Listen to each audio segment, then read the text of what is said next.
Before we get started, have you gotten my free ebook, 5 Powerful Steps to Win Your Morning? Go to thesuccess.life/5 Powerful Steps. This ebook has 5 powerful strategies you can implement right away to help you have more energy, clarity, and focus, and accomplish more in less time.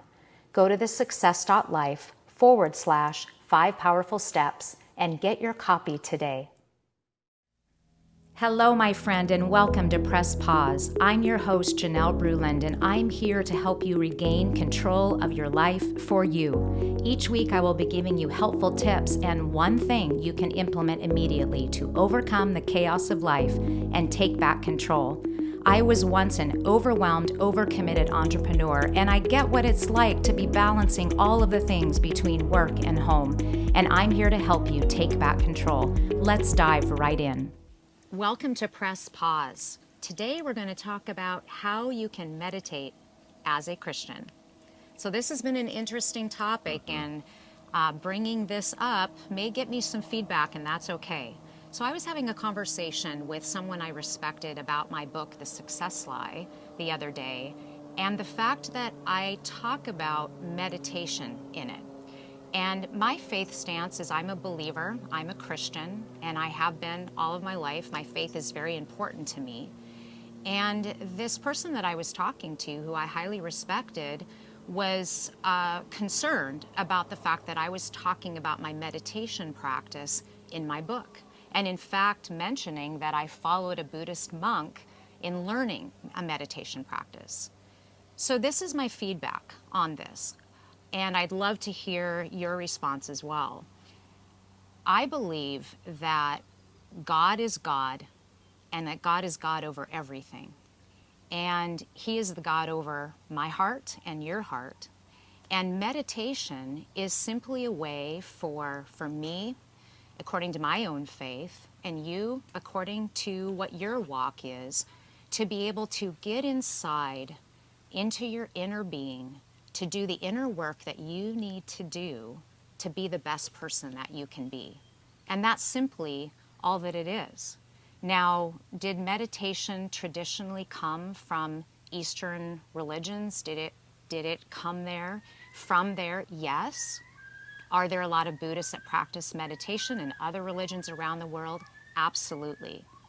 But for those of you who are believers, who are Christians and concerned about this, and I know I was raised to think meditation was not necessarily a good thing until I was open-minded and learned more about it.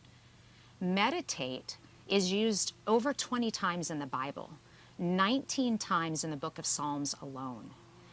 Meditate on the Word of God day and night is one portion of a verse. So when you're meditating, you can be meditating on the Word of God. You can be meditating on the fruits of the Spirit, on joy, on having a grateful heart, on peace, all of those fruits of the Spirit that Jesus demonstrated so beautifully in His walk on earth. So that is why I believe that meditation can be used and should be used by Christians. What's your thoughts on it? Oh, I agree. And I don't think that, I think we get stuck up on these words and these interpretations that are just our opinions and our interpretations. Mm-hmm. And meditate or prayer. I'm going to go pray, then that's one thing. But if I'm going to go meditate, why is that any different? Right. We're still working on ourselves. We're still trying to do the inner work. Mm-hmm. And the semantics it drives me crazy. Yes, right. And another aspect about meditation that I wanted to bring up is my purpose in starting meditation was to train my brain to calm down. Because right. I had some brain mapping done. I've experienced trauma in my life, and in doing a brain map, it showed that certain parts of my brain were lit up that shouldn't be, and that meditation or a form of brain training would be a way to train my brain, to rewire the brain, to be able to calm down in the areas of the brain that were lit up. So I was able to do this through meditation and breathing exercises, where meditate simply meant for me to focus on my breath. That's it. Focusing on my breath and not let any other thoughts come. Let those thoughts come and go. that was meditation. And through that process, I was able to go from being able to sit quietly for 2 or 3 minutes, really, really hard, to now being able to sit in meditation 20 minutes a day. And what a difference that this has made in my life. So We're late for everything now because of that 20 minutes. Yes. And you can meditate anywhere you are. So we like to Right, meditate yeah. in our sauna now. Our And- sauna, so we can get 2 things done because that's Right. the way we are. And Right. we meditate on our walks at times. And yeah, we can do it anywhere. Right. We've taught our clients to do walking meditations, which really, the walking meditation is just about learning to be present and mindful, which we're not good at. Think we're thinking in the past, we're thinking in the future, and we take walks out on this beautiful bay that we're on right now. And if our minds are full of the workday or the worries in our hearts, we're missing all this beauty of creation, of this beautiful planet that we live in that's all around us. And so we don't want to miss that. So meditation is, again, just about being present.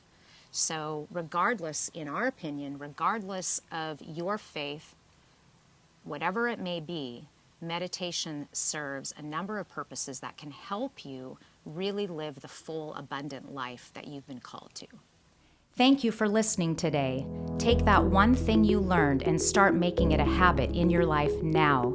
And be sure to tune in next week for another thing you can do to improve your life and be the best version of yourself. Cheers to making this time for you each and every day. If you're enjoying this podcast, will you please take a moment to leave a positive review? This helps get the message out to impact as many people as possible.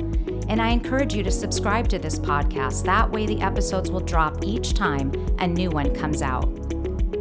Remember, you don't have to be overwhelmed and overcommitted. You have the power to take back control of your life.